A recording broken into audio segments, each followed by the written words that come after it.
Hey amigos, ¿qué tal? Bienvenidos a Voces del Desierto. Espero que estén súper bien. Estoy muy contento y emocionado de estar una vez más con ustedes.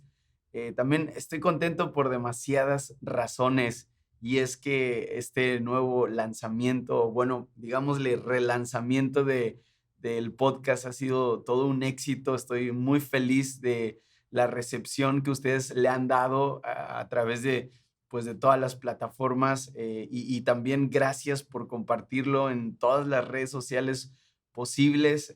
Gracias por esas historias en Instagram, gracias por esos seguidores que cada día se suman, pero siempre hay un remanente de seguidores que constantemente están enviándome mensajes de ánimo, diciéndome, Mike, adelante, este contenido me bendice y créanme que esto tiene todo digamos que todo el sentido, el hecho de que ustedes haya esta retroalimentación con ustedes es algo muy, muy importante para mí, así que les agradezco demasiado por el apoyo al podcast y sé que Dios está haciendo cosas bien hermosas, pero también sé que vienen cosas también muy, muy padres para el podcast y ya estamos pensando en maneras de poder tener un poquito más de acercamiento con ustedes, con las personas que quieren al podcast, que lo escuchan, que lo siguen fielmente cada 2 semanas. Lo prometimos y creo que estamos cumpliendo hasta el momento. Estamos publicando un episodio cada 2 semanas, así que vienen cosas bien interesantes para el podcast. Estén muy, muy atentos a todo lo que estemos publicando en las redes sociales, en mi Facebook. Bueno, para los que no me siguen en Facebook pueden hacerlo. Estoy como Mike Lagos. También en Twitter estoy igual como Mike Lagos y en Instagram como @Mike Lagos. Así que esténse atentos a lo que viene porque vienen cosas muy, muy padres. Que queremos hacer algo interesante de poder acercarnos con ustedes, de poder interactuar de una manera más personalizada, quizás darles inclusive algún tipo de contenido exclusivo solamente para algunas personas que estén mucho más interesadas, hablar acerca de algunos devocionales, a lo mejor diarios, poderles enviar, no sé, notas de libros, cosas que sin duda van a ayudar al día a día en nuestra vida cristiana. Y bueno, son cosas que yo analizo, que estudio, que en mi día a día las voy llevando y sé que pues pueden ser de bendición también para ustedes, siempre con el objetivo y con el deseo de promocionar y poder levantar en ustedes el deseo de seguir sirviendo al Señor con todo lo que somos, con todo lo que tenemos. Así que he estado mucho pensando y pidiendo al Señor, Señor, dame algo para darle a los chicos del podcast. Quiero tener una palabra fresca, algo que quede en sus corazones. Y durante los últimos días he estado analizando, he estado orando, pero también he estado estudiando un pasaje que me ha cautivado por completo. Se encuentra en Primera de Samuel, capítulo 4. Solamente voy a leer un texto aquí de manera muy breve, pero es una historia increíble. Es el versículo número 19, dice, y su nuera, la mujer de Fines, que estaba encinta cerca del alumbramiento, oyendo el rumor que el arca de Dios había sido tomada y muerto su suegro y su marido, se inclinó y dio a luz, porque le sobrevinieron dolores de repente. Y al tiempo que moría le decían las que estaban junto a ella, no tengas temor, porque has dado a luz un hijo. Mas ella no respondió ni se dio por entendida y llamó al niño Icabod, diciendo, traspasada es la gloria de Israel por haber sido tomada el arca de Dios y por la muerte de su suegro y de su marido. Dijo pues, traspasada es la gloria de Israel porque ha sido tomada el arca de Dios. Esta historia es una historia impactante. Según la mayoría de historiadores, es un punto de inflexión o una de las historias o de los periodos más tristes en toda la historia del pueblo de Israel.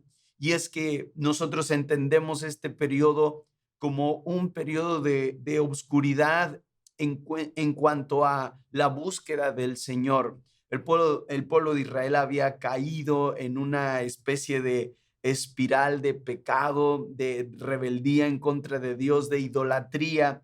Y el Señor había levantado constantemente a lo que nosotros consideramos como los jueces de Israel, que se levantaron, hablaron palabra de parte de Dios, pero llegó un momento donde inclusive la corrupción espiritual, moral, llegó hasta los jueces de Israel, a las personas que estaban totalmente destinadas a hablar la palabra del Señor.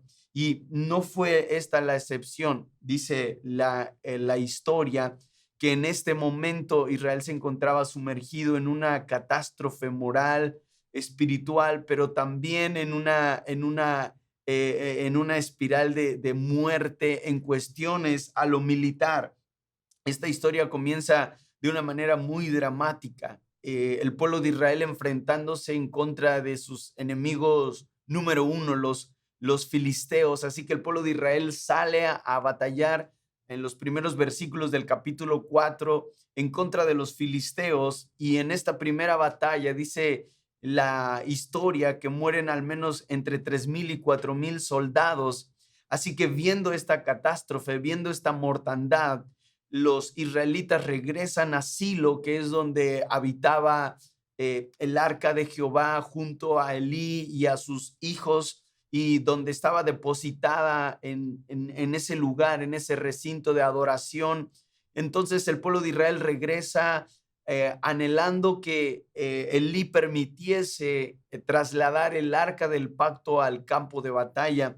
Así que es lo que ocurre. Elí manda a sus dos hijos, Ofni y Fines, al campo de batalla con el arca del pacto, el arca de la alianza, que representaba la presencia de Dios, no solamente como un símbolo, sino también como algo que había acompañado durante muchos años de historia al pueblo de Israel. Así que traen el arca de la alianza, el arca del pacto al campo de batalla, y todos los israelitas, bueno, se vienen arriba, su moral se eleva y ellos tienen esperanza de que ahora con el arca del pacto dentro del campo de batalla, ellos van a poder ganar esa guerra.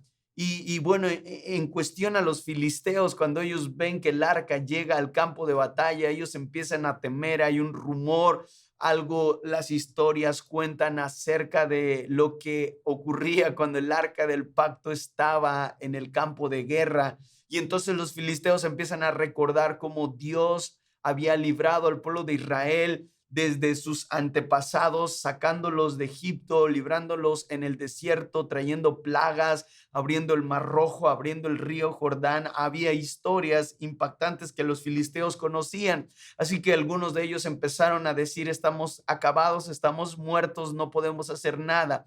Pero es interesante porque aún en medio digamos que de su angustia, ellos se levantan y dicen: vamos, no seamos cobardes y luchemos en contra de los israelitas. Así que se levantan y ocurre lo inédito hasta este momento en las escrituras. El pueblo de Israel es derrotado por los filisteos y viene una mortandad mucho peor que la primera. En esta ocasión no mueren 3,000 o 4,000 o 10,000, mueren 30,000 soldados israelitas. Viene una gran catástrofe y ni siquiera el arca del pacto pudo librar al pueblo de Israel de esta gran mortandad.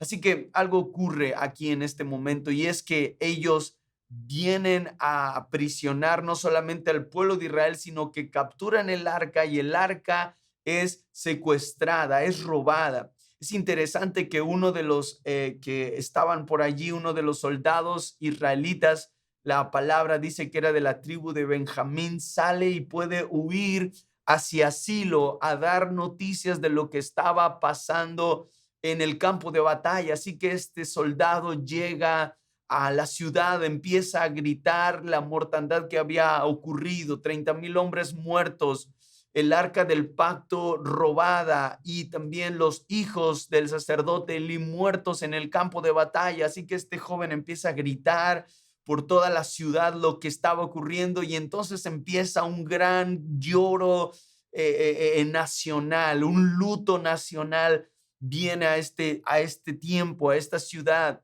Así que dice la escritura que Elí estaba sentado normalmente en su silla donde él acostumbraba a esperar noticias acerca de la ciudad, acerca de las guerras. Así que Elí estaba esperando. Dice la escritura que ya era muy anciano Elí y no podía ver. Había algo que había afectado su vista.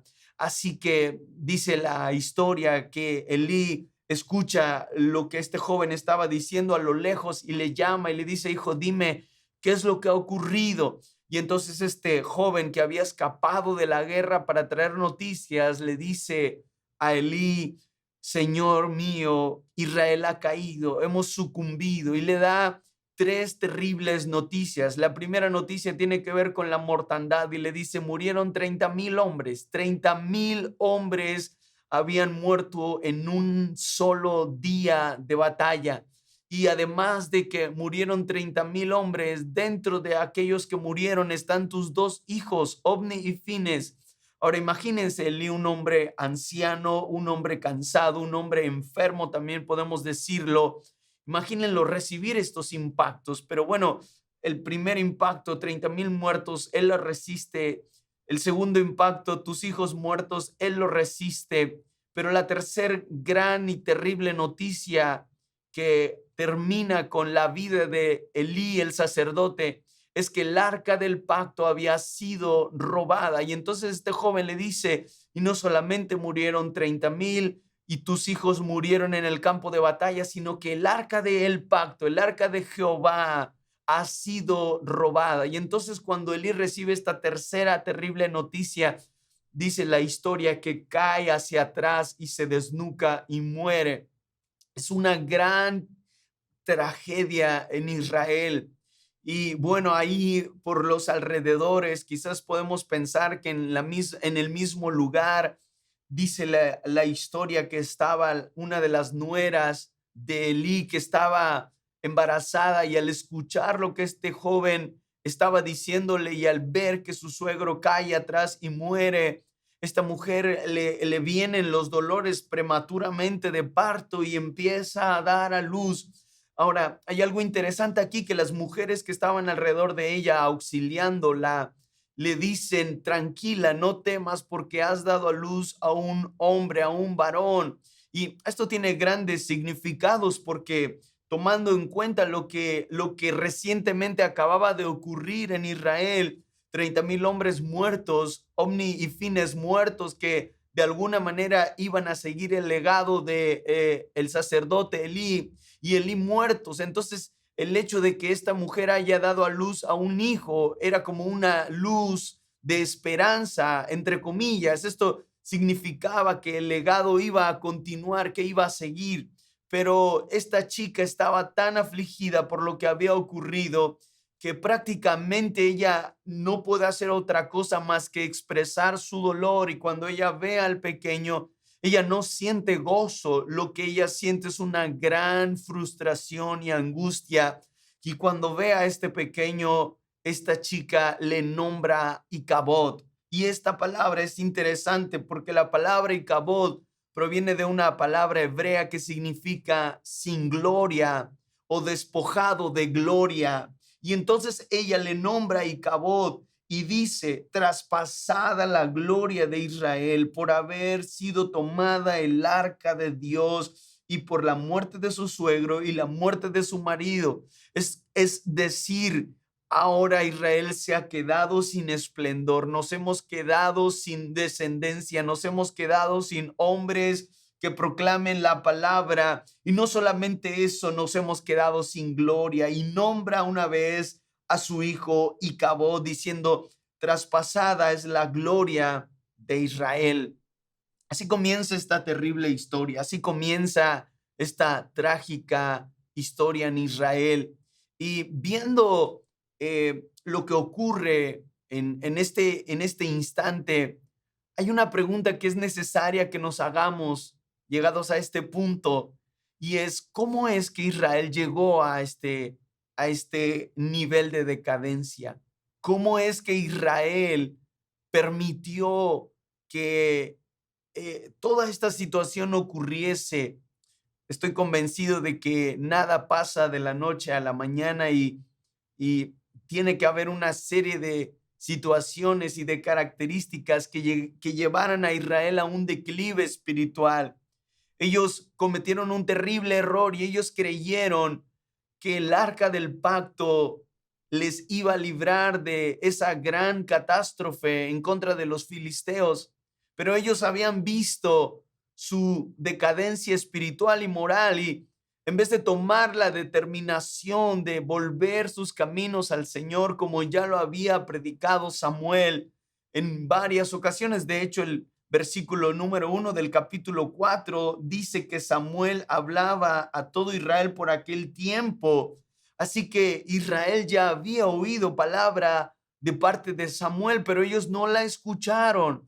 Ellos no atendieron al llamado del Señor, así que ellos empezaron a tomar decisiones precipitadas, decisiones que estaban apartadas de la voluntad de Dios y no entendieron que la situación moral que estaban viviendo tenía necesariamente que tener un cambio radical, un cambio de 180 grados, un cambio extremo. Al contrario de cambiar su actitud moral, su actitud espiritual, ellos tomaron el arca del pacto como si fuera un amuleto, como si fuera un utensilio el cual les iba a propiciar o les iba a dar la victoria.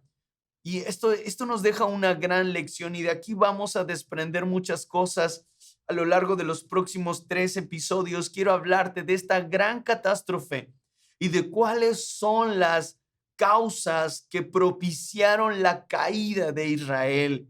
¿Cuáles fueron estas causas y por qué Israel cayó en esta gran mortandad?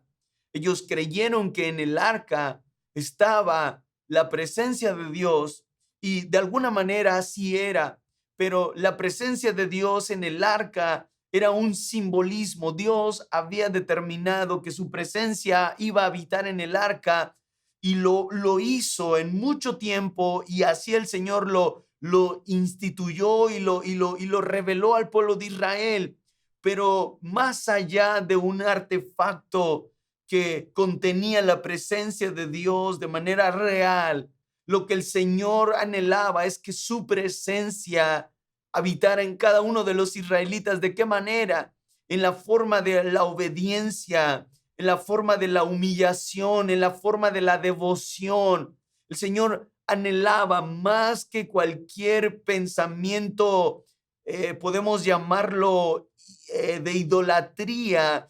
El Señor anhelaba que el arca representara la presencia de Dios palpable en el día a día, que la presencia de Dios se hiciera real en nuestras vidas cada momento y cada instante.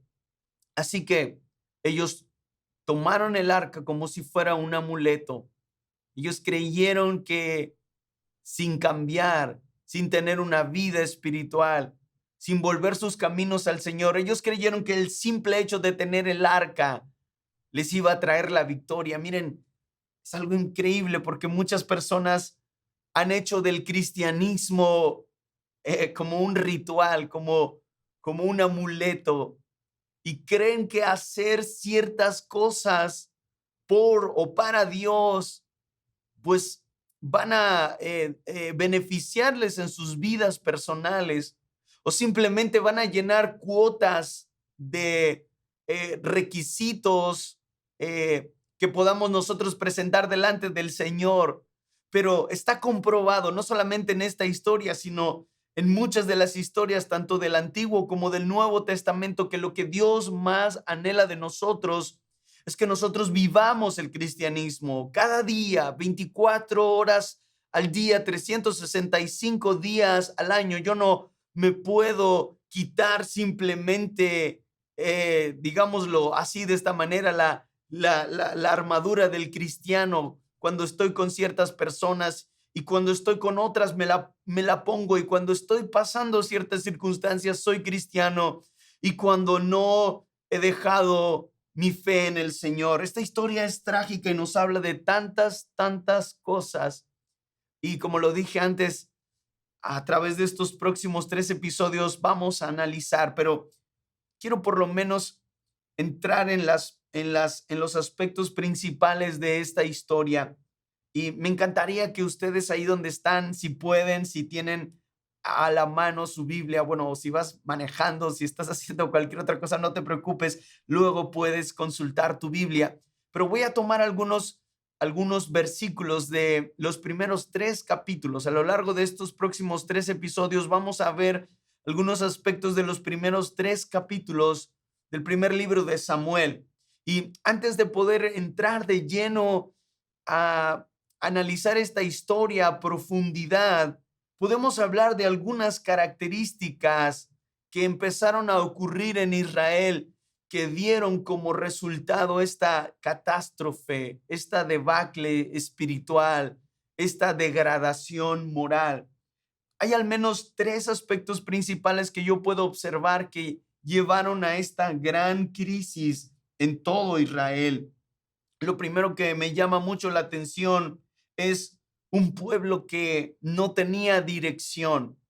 A lo largo de estos 3 capítulos y en algún otro momento vamos a empezar a hablar de versículos muy específicos, pero nos vamos a dar cuenta que el sacerdocio de Elí había caído en un bache muy profundo.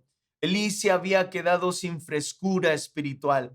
Elí se había quedado sin visión. Elí se había quedado sin ese fuego que ardía en su corazón.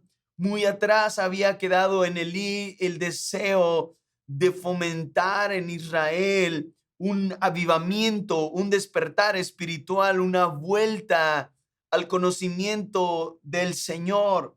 Entonces el pueblo estaba sin dirección y hay algo muy trágico que ocurre cuando un pueblo se queda sin dirección, y es que cuando nos quedamos sin dirección, prácticamente estamos a la deriva. Es como caminar estando ciegos. No sabemos qué hacer, no sabemos a dónde ir, no sabemos qué decisiones tomar. Es terrible cuando vivimos momentos cruciales en nuestras vidas y simplemente nos hemos quedado sin una guianza, sin una luz de esperanza que nos guíe a tomar buenas decisiones. Israel se quedó sin dirección y puedo ver y puedo observar en uno de los principales motivos por los cuales Israel cae en este hoyo, en esta debacle. Veo también un segundo aspecto y es un sacerdote cansado, un sacerdote totalmente agotado. Además de que Elí se había quedado sin frescura, sin palabra, se había quedado obsoleto en su búsqueda a Dios. Él estaba cansado, había un cansancio espiritual, físico, mental, en todos los aspectos. Elí estaba cansado, era un sacerdote cansado. Y las características de Elí eran las características de la iglesia que él, podemos decir que él guiaba, que era la iglesia en Silo.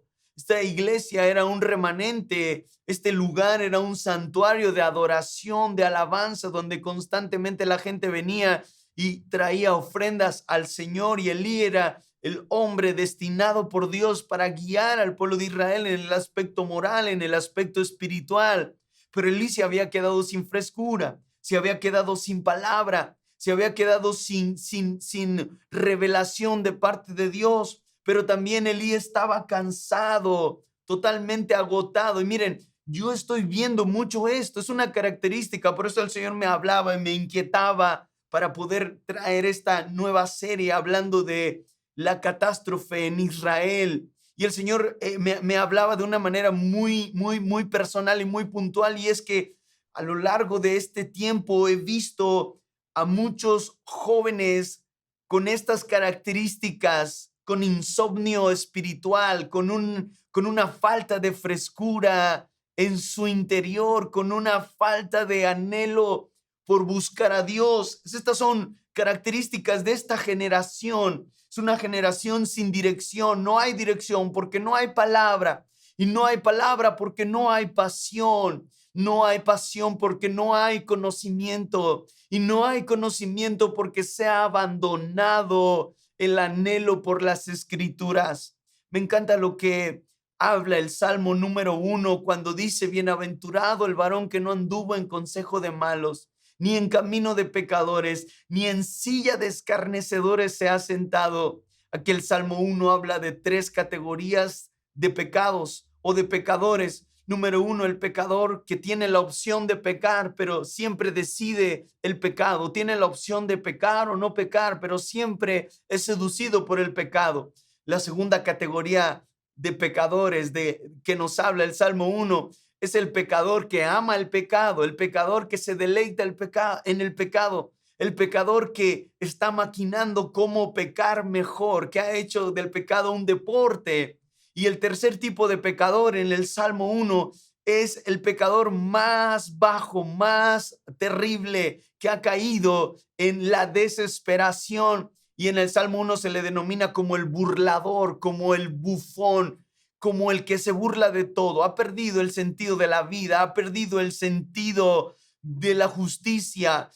Para él ya no importa lo blanco, lo negro, todo lo ve de un color neutro. Ha perdido totalmente la fe en la sociedad, la fe en la política, la fe en Dios, la fe en sus amigos, la fe en la familia. El último tipo de pecador es el pecador que no le encuentra sentido absolutamente a nada en su vida, simplemente ha tomado la opción de negar, un negacionismo total. No existe Dios, no existe el bien, no existe el mal, no existe absolutamente nada, no hay, ¿cómo decirlo? No hay absolutos. Y entonces, como ha caído en esta desesperanza, le encuentra males a todo, se la pasa criticando a la política, critica la ciencia, critica la iglesia, critica los valores, critica el gobierno. Y entonces este último tipo de pecador ha caído tan bajo que lo único que puede hacer es burlarse de todo y vive en una burla constante. Cuidado con esto, porque sí lo había caído en un espiral muy parecido, porque más adelante vamos a ver que los hijos de Eli eran hombres totalmente depravados, habían caído en una depravación moral tan terrible que hacían cosas atroces para aquellos tiempos. Pero el Salmo 1 lo advierte y el rey David había experimentado muchas historias en el pasado y esta era una de las historias muy probablemente de las cuales el rey David bebe para hablar de este tipo de pecadores porque él los había visto. Y entonces el último tipo de pecador dice, no te sientes con los escarnecedores, con los que se burlan. Y saben, vivimos en una sociedad así, una sociedad que se ha burlado totalmente de Dios, se ha burlado de la fe, se ha burlado de la verdad, se ha burlado de todos los estándares que nos hablan acerca del Señor. Así que es interesante esto y con esto vamos a concluir este episodio. Es interesante poder observar que la debacle, la catástrofe en Israel ocurre porque Israel creyó tener un amuleto de la buena suerte. No existen los amuletos de la buena suerte. No existen. La única manera de poder tener una comunión genuina y real con Dios es buscarlo todos los días. Chicos, ha sido para mí un placer, un privilegio haber tenido este episodio. Espero que bendiga sus vidas. Sigamos compartiendo este podcast a través de todas las plataformas posibles, en Spotify, en YouTube. Saben que estoy como Mike Lagos. Vayan a ver el video en YouTube. Estamos haciendo un trabajo para todos ustedes. Somos un equipo aquí que estamos entusiasmados y queremos que la palabra de Dios corra. Así que vayan a YouTube, vean, compartan el video. Es bien importante para nosotros que se puedan suscribir al canal y puedan apoyarnos de esta manera. Nos vemos en Instagram, nos vemos en las historias, nos vemos en Facebook. Que el Señor les bendiga, chicos. Dios les bendiga.